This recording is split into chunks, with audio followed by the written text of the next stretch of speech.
आज हमारे पास है 2014 टोयोटा फॉर्च्यूनर। ये नई वाली जनरेशन से एक पिछला वाला जनरेशन है जो कि लैंड क्रूजर से इंस्पायर्ड थी।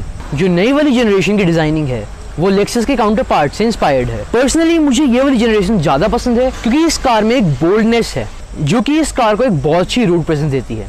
तो आज हम करते हैं इसका रिव्यू।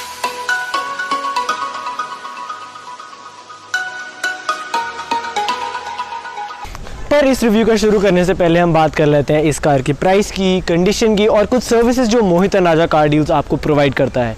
तो अगर हम बात करें टोयोटा फॉर्च्यूनर के प्राइस की, तो जब ये कार 2014 में नई आई थी तो इस कार का price round about 28 lakh rupees 29 lakh rupees रहा था, and that too ex showroom.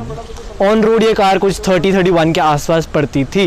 But 2014 में इतनी अच्छी कंडीशन के अंदर, जो आपको अभी रिव्यू में पता चलने ही वाला है कि इस कार की कंडीशन कितनी अच्छी है, ये कार आपको 18 लाख रुपीज़ में मिल रही है, जो कि मेरे हिसाब से एक बहुत ज़्यादा जेन्युइन और एक अच्छा प्राइस है ऐसी कंडीशन फॉर्च्यूनर के लिए। अगर हम बात करें कुछ सर्विसेज की जो मोहित तनाजा कार डील्स पे आपको मिलती हैं, तो लोन फैसिलिटीज़, इंश्योरेंस फैसिलिटीज़, ट्रांसफरशिप to any state in India, and ऊपर से सबसे बड़ी बात यह है कि कार लेने के बाद जो आपको सर्विसिंग करानी पड़ती है कार की, वो भी मोहित तनाजा कार डील्स आपके लिए करवा देते हैं at a very genuine price.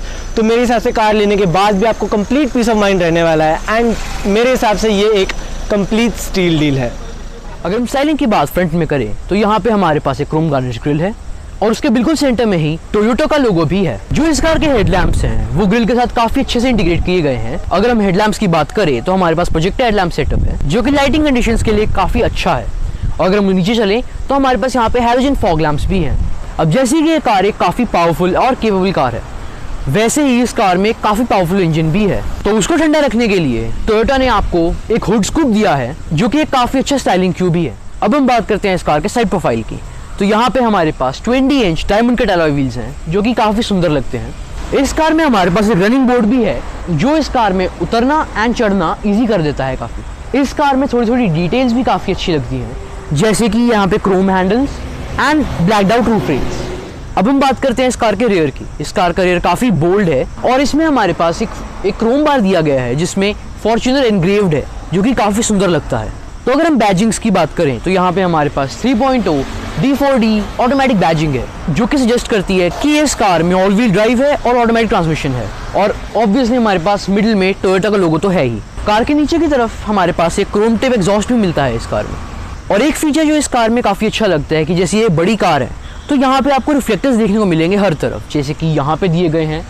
Tail lights के अंदर भी इंटीग्रेट किए गए हैं रिफ्लेक्टर्स, और हमारे पास यहाँ पे ऊपर एक ब्रेक लाइट भी है। इसका फायदा ये होता है कि सपोज करो आपकी कोई ब्रेक लाइट खराब भी हो जाती है तो जो पीछे वाली कार होगी उसको पता चल जाएगा कि आगे कोई बड़ी कार जा रही है, जैसे ही उसकी लाइट आपके रिफ्लेक्टर्स पे पड़ेगी। अब हम स्टार्ट करते हैं फीचर्स की टोयोटा फॉर्च्यूनर के। अगर हम बात करें सबसे पहले स्टीयरिंग व्हील की, तो यहाँ पर हमारे पास एक मल्टी फंक्शनिंग स्टीयरिंग व्हील आता है।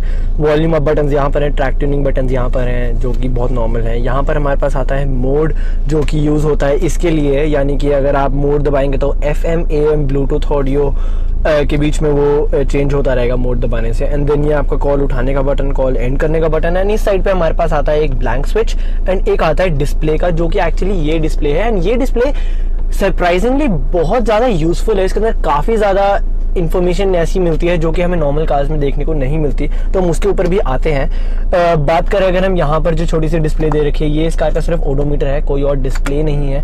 इसके अंदर अभी बता रहा है कि कार 80,244 किलोमीटर चल चुकी है।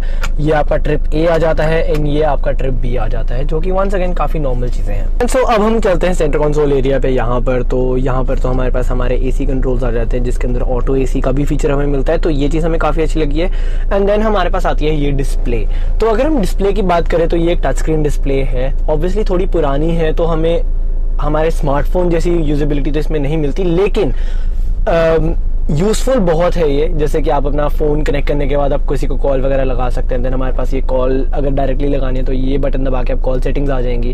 देन ये ट्रैक ट्यूनिंग बटन है, pause and play over here, and then CD eject करने का बटन। यहाँ पर ऑडियो के अंदर हमारे पास आ जाती हैं कि ब्लूटूथ ऑडियो, अगर आपका फ़ोन कनेक्टेड होता है ब्लूटूथ ऑडियो के थ्रू आप गाने सुन सकते हैं। देन हमारे पास आता है मेन्यू, जो कि अभी मैं थोड़ी देर में बताऊंगा। एंड देन हमारे पास होम स्क्रीन जो पहले से खुली हुई थी। अगर हम मेन्यू के अंदर जाएं तो यहाँ पर सबसे पहले ऑडियो के अंदर अगर हम जाएं तो वंस अगेन यही जो बटन हमारा काम करता है वही वो फिर से खोल देगा, जिसकी थ्रू हम ब्लूटूथ को कनेक्ट कर सकते हैं। एंड देन साउंड के अंदर अगर हम जाएं तो यहाँ पर आप इक्वलाइजर सेटिंग्स छेड़ सकते हैं, जो कि वंस अगेन एक काफी अच्छा फीचर है।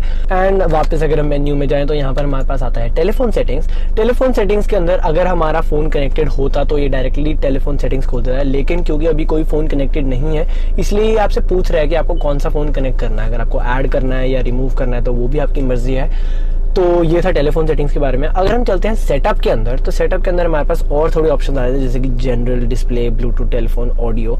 तो अगर हम जनरल के अंदर जाएं तो यहाँ पर आपको और फंक्शंस मिलते हैं, जैसे कि बीप। जैसे अगर मैं कभी भी डिस्प्ले को टच करता हूँ, आपने सुना होगा, पता नहीं माइक उठा पा रहा है या नहीं, तो वो छोटी सी बीप की आवाज़ आती है। अगर आपको वो थोड़ी अनोइंग लगती है तो आप बीप को यहाँ से बंद भी कर सकते हैं। देन हमारे पास आता है यहाँ पर कलर थीम, जैसे कि सब कुछ अभी ब्लू है, अगर आपको वो चेंज करना हो तो आप यहाँ पर डीप ऑरेंज भी कर सकते हैं। तो हर एक चीज़ आप देख सकते हैं, सब कुछ ऑरेंज में हो सकता है। ये थोड़ी सी कस्टमाइजेशन आपको मिल जाती है। Auto change to home screen, यानी कि अगर आपने डिस्प्ले को थोड़ी देर के लिए टच नहीं किया होगा तो ये ऑटोमेटिकली होम स्क्रीन पर वापस चल जाएगी। अगर आपको वो चीज़ करनी है तो आप यहाँ पर भी कर सकते हैं। और इस डिस्प्ले के अंदर जो एनिमेशन आ रही है, अगर आपको वो नहीं चाहिए तो आप एनिमेशन को भी बंद कर सकते हैं। कस्टमाइज स्टार्टअप इमेज और कस्टमाइज स्क्रीन ऑफ इमेज के अंदर होता क्या है, जैसे कि फॉर एग्जांपल जब आप गाड़ी को स्टार्ट करते हैं ना, उस टाइम पे इसके अंदर आपको टोयोटा लिखा आता है। तो अगर आपको वो टोयोटा नहीं चाहिए, आपको कुछ और चाहिए, तो यहाँ पर आप उस इमेज को चेंज भी कर सकते हैं। डिफॉल्ट आपको टोयोटा की लोगो ही मिलता है, लेकिन अगर आपको और कुछ करना है तो आप यूएसबी के थ्रू आप यूएसबी लगाकर अपनी फाइल्स भी ट्रांसफर कर सकते हैं। देन चाहे आप अपनी फोटो ही लगा सकते हैं। तो अगर हम वापस चले, सिमिलरली हमारे पास जो कस्टमाइज स्क्रीन ऑफ इमेज होती है, वहां पर भी अभी जैसे स्क्रीन ऑफ में हमें कुछ डिफॉल्ट में ब्लैंक स्क्रीन होती है, अगर आपको उसको चेंज करना तो आप ट्रांसफर के थ्रू, यूएसबी के थ्रू आप अपनी कोई फोटो वगैरह यहाँ पर भी लगा सकते हैं। तो इस कार में कुछ कस्टमाइजेशन ज़्यादा मेरे को काफ़ी अच्छी लगती है। अब हम चलते हैं वापस, तो यहाँ पर आते हैं हमारे पास डिस्प्ले। अगर आपको कॉन्ट्रास्ट या ब्राइटनेस चेंज करनी है अपनी डिस्प्ले की तो आप वो भी कर सकते हैं। यहाँ पर चलते हैं वापस, तो ब्लूटूथ के अंदर वंस अगेन अगर आपको ब्लूटूथ फ़ोन कनेक्ट करना तो आप यहाँ से कर सकते हैं। वापस चले तो यहाँ पर आता है टेलीफोन। वंस अगेन टेलीफोन के अंदर आपको फिर से अपना पहले फ़ोन कनेक्ट करना पड़ेगा ब्लूटूथ के थ्रू, देन आपको ये बाकी ऑप्शंस मिलेंगे। अब अगर हम चले वापस तो यहाँ पर आता है हमारे पास ऑडियो, जिसके अंदर आपको आईपॉड सेटिंग्स मिलती हैं, यानी कि अगर आप अपने आईफोन को कनेक्ट करेंगे इस यूएसबी के थ्रू तो आपको आईपॉड सेटिंग्स मिल जाएंगी। एक्सटर्नल वीडियो सेटिंग्स, यानी कि अगर आप यूएसबी के थ्रू वंस अगेन कोई वीडियो चलाना चाहते हैं तो आप उसकी सेटिंग्स यहाँ से छेड़ सकते हैं। And then cover art settings, जो कि आप इसके थ्रू देख सकते हैं। तो ये था इस डिस्प्ले के बारे में। एंड अब चलते हैं हम इस छोटी सी डिस्प्ले में, जिसके अंदर मैंने आपको पहले बताया था काफी सारे आपको फीचर्स देखने को मिलते हैं। तो अगर हम बात करें इस डिस्प्ले की, तो जैसे कि मैंने बताया आप उसको इस बटन के थ्रू कंट्रोल कर सकते हैं। सबसे पहले जो यहाँ पर SE लिखा हुआ है और ये जो टाइम है, तो ऑब्वियसली ये तो टाइम है कार का, लेकिन ये जो SE है वो एक्चुअली साउथ ईस्ट डायरेक्शन है। तो यानी कि इस डायरेक्शन में अभी हम साउथ ईस्ट को फेस कर रहे हैं। ये इस कार का कंपास है।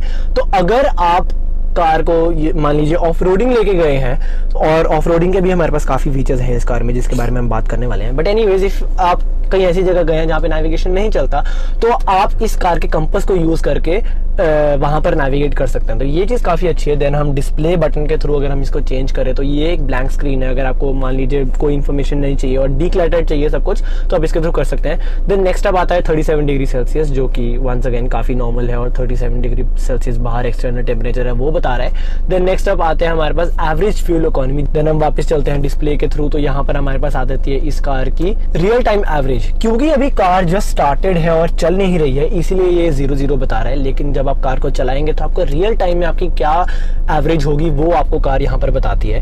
देन हम चलते हैं नेक्स्ट, तो यहाँ पर आता है एवरेज स्पीड। देन अगर हम नेक्स्ट चले तो यहाँ पर हमारे पास आता है E/T, जो कि है एक्सटर्नल टाइम। माने कि आप इस कार के अंदर एक किसी और जगह का भी टाइम सेट कर सकते हैं for some sort of reason. अगर आपको चाहिए हो तो आप इस कार के थ्रू आप एक्सटर्नल टाइम भी सेट कर सकते हैं इस कार के अंदर। देन नेक्स्ट आता है हमारे पास रेंज, जो कि इस कार की अभी 0 किलोमीटर बता रही है, क्योंकि अभी कार के अंदर फ्यूल नहीं है। तो ऑब्वियसली आप जैसे ही फ्यूल भराएंगे इस कार के अंदर तो आप रेंज इस कार में आपको इसके थ्रू मिलती है। And then last but not the least, once again हम वापस आ जाते हैं इस कार के SE पे, यानी कि साउथ ईस्ट डायरेक्शन, यानी कि कंपास। तो ये थी इस डिस्प्ले के बारे में, जो कि वंस अगेन जैसे मैंने आपको बताया काफ़ी इन्फॉर्मेशन भरी डिस्प्ले है, और ये काफ़ी फीचर्स हैं जो हमें नॉर्मल कार्स में देखने को नहीं मिलते, लेकिन इस कार में है। तो जैसे कि मैंने आपको बताया स्टार्टिंग में कि ये एक ऑफ रोडिंग केपेबल कार है, इसमें काफ़ी फीचर्स ऑफ रोडिंग के रिलेटेड दिए गए हैं, तो वो इसके गियर बॉक्स में दिए गए हैं, हम उसकी बात करते हैं। लेकिन उससे पहले एक जो चीज़ मैं आपको बताना चाहूँगा ये है कि इस कार के अंदर आपको रियर AC भी मिलता है, जो कि मैंने थोड़ा मिस आउट कर दिया था स्टार्टिंग में। लेकिन यहाँ पर आपको रियर AC भी मिलता है इस कार के अंदर, तो आप इसके थ्रू उसको ऑन कर सकते हैं। आपका जो रियर AC है वो इस कार में ऑन हो जाएगा एंड आप उसको सिमिलरली ऑफ भी कर सकते हैं यहाँ के through. But anyways now let's come back into this over here. तो यहाँ पर अगर हम बात करें ऑफ रोडिंग कैपेबिलिटीज, तो यहाँ पर ऑब्वियसली आपको PRN-D जो आपका नॉर्मल गियर बॉक्स होता है ऑटोमेटिक में वो आपको मिला हुआ है। लेकिन साथ में अगर आप देखें यहाँ पर D के साथ आपको 4, 3, 2 और L लिखा हुआ है। तो इसमें होता क्या है, ये तो ऑब्वियसली पार्क है, लेकिन अगर हम रियर में जाते हैं तो यहाँ पर रिवर्स शुरू हो जाएगा। इस कार के अंदर आपको एक रिवर्स कैमरा भी मिलता है, तो वो ऑन हो जाता है। एंड अगर कोई चीज़ पास में होगी तो यहाँ पर ये 2-2-2 जैसे आपको सुन रहा है वैसे करता रहेगा। एंड देन ये आता है हमारे कार का न्यूट्रल एंड देन ये आता है ड्राइव। तो ये तो था नॉर्मल जैसे आप ऑटोमेटिक चलाएंगे वैसे। लेकिन अगर आपको अपनी कार मैनुअल मोड में चाहिए तो यहाँ पर आप जैसे करेंगे तो ये 4th गियर डल चुका है, लेकिन ऑब्वियसली 4th गियर में कार पिकअप नहीं लेगी, तो ये आ जाता है आपका 2nd गियर। एंड देन इस साइड अगर आप करेंगे तो ये एक तरह से 1st गियर होता है, लेकिन इसको बोला लो जाता है। ये एक्चुअली ऑफ रोडिंग टर्म्स होती हैं, क्योंकि जब आप कार को ऑफ रोड करते हैं तो उस टाइम पर आपको ऑब्वियसली लो गियर्स चाहिए होते हैं, क्योंकि आपकी कार में उस टाइम परफॉर्मेंस चाहिए होती है और आपको स्पीड नहीं चाहिए होती। तो L में डालने से आपकी जो कार है वो गियर शिफ्ट नहीं करेगी और वो 1st गियर में चलती रहेगी। सिमिलरली ये आपका 2nd गियर हो जाएगा, ये आपका 3rd गियर एंड देन ये आपका 4th गियर। और अगर आपको ऑटोमेटिक मोड में चाहिए तो ये आपका D में आ जाता है। इस कार में अगर हम ड्राइवर साइड कंट्रोल्स की बात करें तो यहाँ पर आपको हेडलाइट वॉशर मिलता है। हाँ, इस कार में हेडलाइट वॉशर भी है। देन ये आपका जो ब्राइटनेस कंट्रोल है, ये जो सेंटर गेजेस होते हैं उसकी ब्राइटनेस कंट्रोल आप यहाँ से कर सकते हैं। देन ये जो हमारे पास आते हैं, ये हमारे पास मिरर कंट्रोल्स आते हैं। एंड ये जो एक स्विच है ये इस कार के प्रीवियस ओनर ने इंस्टॉल करवाया था एंड ये हमारा एक सिक्योरिटी स्विच है। अब हम प्रैक्टिकल की शुरुआत करेंगे इस कार में ग्लव बॉक्स के साथ। अगर हम ग्लव बॉक्स कार में खोलें तो जैसे कि आप देख सकते हैं कि नॉर्मल ग्लव बॉक्स है और एक काफ़ी बड़ा है ये। अब चलते हैं हम डैशबोर्ड एरिया की तरफ। AC वेंट्स के ठीक नीचे ही हमारे पास 2 छोटी स्टोरेज कबीज हैं, कुछ भी स्टोर करने के लिए। इन्हीं 2 स्टोरेज कबीज के नीचे हमारे पास एक एस्ट्रे भी है इस कार में। AC कंट्रोल्स के बिल्कुल नीचे ही हमारे पास एक 12 वोल्ट चार्जिंग सॉकेट है, एक सिगरेट लाइटर है एंड एक ऑक्स पोर्ट एंड एक USB पोर्ट भी है। और सेंटर कंसोल में हमारे पास एक स्टोरेज का भी है जिसमें हम अपना फोन रख सकते हैं, और जैसे कि अभी हमने रखा हुआ है इस कार के इंफोटेनमेंट स्क्रीन का रिमोट। और उसके ठीक पीछे ही हमारे पास 2 कप होल्डर्स भी हैं यहाँ पे। लेकिन हमारे पास सिर्फ यही 2 कप होल्डर्स नहीं है, हमारे पास फ्रंट सीट्स के लिए 2 और कप होल्डर्स हैं। गियर सिलेक्टर के ठीक पीछे ही हमारे पास एक सेंटर आर्मरेस्ट है जो एक सेंटर कंसोल स्टोरेज का भी काम करती है, जो कि काफी डीप है। मेरा पूरा का पूरा हाथ चला जाता है उसके अंदर। अगर हम प्रैक्टिकली की बात करें रियर सीट्स में तो हमारे पास यहाँ पे सीट पॉकेट्स हैं passenger as well as driver side seat के लिए। और सेंटर कंसोल में हमारे पास यहाँ पे 2 रिट्रैक्टेबल कप होल्डर्स भी मिलते हैं। डोर्स पे हमारे पास यहाँ पे डोर बिन्स भी हैं जो कि नॉर्मली डीप हैं, और यहाँ पे हमारे पास एक बॉटल होल्डर भी मिलता है। अब हम बात करते हैं प्रैक्टिकलिटी के सबसे इंपॉर्टेंट पार्ट की, जो कि है इसका ट्रंक। पहले हम बात करें इसको खोलने की।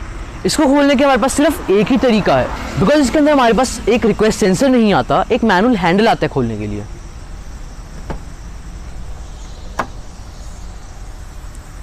तो अगर हम इसमें एक्चुअल ट्रंक स्पेस की बात करें तो ये एक काफ़ी लार्ज ट्रंक है, जैसे कि ये 7 सीटर कार है और अभी हमारे पास इसमें 7 सीटर्स अप हैं, तो इसके अंदर एक काफ़ी ज़्यादा जगह है हमको कुछ भी स्टोर करने के लिए। बट अगर हम जैसे ही इसकी 7 सीट्स डाउन करते हैं तो देखते हैं इसके अंदर कितनी स्पेस है। अब जैसे कि हमने इसके अंदर 3rd रो सीट्स डाउन कर दी हैं तो इसके अंदर काफ़ी जो इसकी ट्रंक है वो ड्रास्टिकली गिर चुकी है, बट इसके अंदर तब भी आप काफ़ी सारा सामान रख सकते हो। और अगर वो बात है कि हमने इसको सीट को डाउन कैसे करा, तो टोयोटा ने हमारे पास यहाँ पे एक डायग्राम दे रखा है काफ़ी डिटेल्ड, जिसके हम करके इसको डाउन कर सकते हैं सीट। एंड अब बात करते हैं इस कार में कंफर्ट की। तो सबसे पहले तो मैं अभी पैसेंजर साइड सीट पे बैठा हुआ हूँ, तो कार में लेदर सीट्स आपको मिलती हैं, तो बहुत सॉफ्ट सीट्स हैं, काफ़ी अच्छी ग्रिपी सीट्स हैं, तो कंफर्ट वाइज कोई प्रॉब्लम नहीं है। अगर मैं बात करूँ अंडर थाई सपोर्ट की तो वो भी आपको, क्योंकि फ्रंट सीट है तो ऑब्वियसली आप अपने पैर थोड़े सीधे करके अंडर थाई सपोर्ट भी आपको अच्छी खासी मिलती है। और एक चीज़ जो मैंने हमेशा एसयूवीज़ के बारे में कही है वो ये है कि एसयूवीज़ एक बहुत ऊंची कार होने की वजह से ना लिटरली आपको बैठ के type of king of the road feeling आती है, जो मेरे को बहुत अच्छी लगती है। एंड ऑब्वियसली कार की रोड प्रेजेंस तो होती ही है। एंड देन अगर मैं मूवेबिलिटी की बात करूँ तो ऑब्वियसली फ्रंट सीट है, तो मैं फ्रंट सीट को बैक एंड फोर्थ मूव कर सकता हूँ। मेरे पास बैक सीट को बैक एंड फोर्थ मूव करने की भी फीचर है इस कार में। बट क्योंकि ये पैसेंजर साइड सीट है तो आपको हर एक चीज़ इस कार में मैनुअल है, जैसे कि मैंने आपको अभी दिखाया। लेकिन इस कार में ड्राइवर साइड सीट जो है उसमें आपको ये सारे कंट्रोल सब कुछ ऑटोमेटिक में मिलेंगे। तो ये चीज़ मेरे को बहुत अच्छी लगी इस कार में। तो ये था फ्रंट सीट्स के बारे में। अब चलते हैं सेकंड रो सीट्स में और देखते हैं वहाँ कैसा सीन है। एंड सो अब आते हैं इस कार में सेकंड रो सीट में। आपने जस्ट देखा कि मैं फ्रंट सीट में बैठा ही हुआ था एंड मैं काफ़ी लंबा हूँ 6 फीट 1। फिर भी जब मैं पीछे आता हूँ तो आप देख सकते हो मेरे पास काफ़ी ज़्यादा लेग रूम है इस कार में, लाइक अबाउट 5 और 6 इंचेस, जो कि मेरे हिसाब से काफ़ी अच्छी चीज़ है। अगर मैं हेडरूम की बात करूँ तो मेरे पास 3-4 इंचेस की हेडरूम भी होगा। तो ये कार स्पेशियस तो बहुत है। ऊपर से मेरे पास यहाँ पर एक आर्मरेस्ट भी है जिस पर मैं अपनी आर्म को रेस्ट कर सकता हूँ। ये चीज़ मेरे को काफ़ी अच्छी लगी इस कार में। तो कार काफ़ी स्पेशियस है। सीट मटेरियल की बात करूँ तो वो ऑब्वियसली फ्रंट सीट्स के एकदम सेम है, सेम लेदर सीट्स हैं, तो वो सॉफ्ट भी बहुत है। तो सेकंड रो सीटिंग में भी आपको कोई भी लॉन्ग रोड ट्रिप में जाने में कोई दिक्कत नहीं आनी चाहिए। एंड सो अब चलते हैं थर्ड रो सीट्स के अंदर, लेकिन पहले बात करते हैं थर्ड रो सीट्स में जाना कैसे है। तो यहाँ पे टोयोटा वालों ने हमें एक बहुत अच्छा स्टिकर सा दे रखा है, एक इन्फॉर्मेशन स्टिकर, जिससे ये हमें बताता है कि सारे स्टेप्स क्या हैं इस सीट को आगे करने के लिए। तो हम फटाफट पहले ये कर लेते हैं। तो इंस्ट्रक्शंस को फॉलो करके इस सीट को आगे करना कोई बहुत बड़ी डील नहीं है। लेकिन अब चलते हैं हम रियर सीट में देखने के लिए कि हमारे पास यहाँ पर जगह कितनी है। तो अगर मैं आता हूँ इस कार में थर्ड रो सीटिंग में यहाँ पर, तो सबसे पहले तो अभी अगर मैं बैठा हूँ तो ऑब्वियसली कोई प्रॉब्लम नहीं है, क्योंकि जो फ्रंट सीट है वो अभी अपराइट पोजीशन में है। लेकिन अगर मैं इसको नीचे लाता हूँ तो देखते हैं हमारे पास यहाँ पर रूम कितना है, जो कि मेरे को ज़्यादा उम्मीदें नहीं है कि ज़्यादा अच्छा होगा। हाँ, तो एग्जैक्टली मेरी अभी जो लेग्स हैं वो एक्चुअली टच हो रही हैं सीट के साथ। तो आई डोंट थिंक ये जो रियर सीट्स हैं वो एडल्ट्स के लिए बहुत अच्छी हैं, लेकिन किड्स हाँ ज़रूर यहाँ पर बैठ सकते हैं, और वो भी मतलब लॉन्ग रोड ट्रिप्स के लिए मेरे हिसाब से ज़्यादा नहीं होगा। लाइक 2-3 घंटे यहाँ बैठना कोई ज़्यादा बड़ी प्रॉब्लम नहीं होगी किड्स के लिए। मेरे लिए भी, यानी कि अगर मैं यहाँ पर एक एडल्ट भी अगर यहाँ पर 1-2 घंटे के लिए बैठना चाहता है तो ज़्यादा अनकंफर्टेबल नहीं होना चाहिए। लेकिन हाँ, लॉन्ग रोड ट्रिप्स में थोड़ी दिक्कत हो सकती है इन रियर सीट्स में, लेकिन वो टोयोटा फॉर्च्यूनर के लिए एक स्पेसिफिक नहीं है। कोई भी अगर आप गाड़ी देख लें तो उसके अंदर रियर सीट्स में जो थर्ड रो सीट्स होती हैं उसके अंदर थोड़ी सी दिक्कत रहती ही है। तो ये था 2014 टोयोटा फॉर्च्यूनर का एक डिटेल्ड रिव्यू। ये कार एक बहुत पावरफुल और एक केपेबल कार है, and that too a dream family SUV for a lot of people. और ये कार आपको सिर्फ 18 लाख रुपीस पे Mohit and Raja car deals पर अवेलेबल है।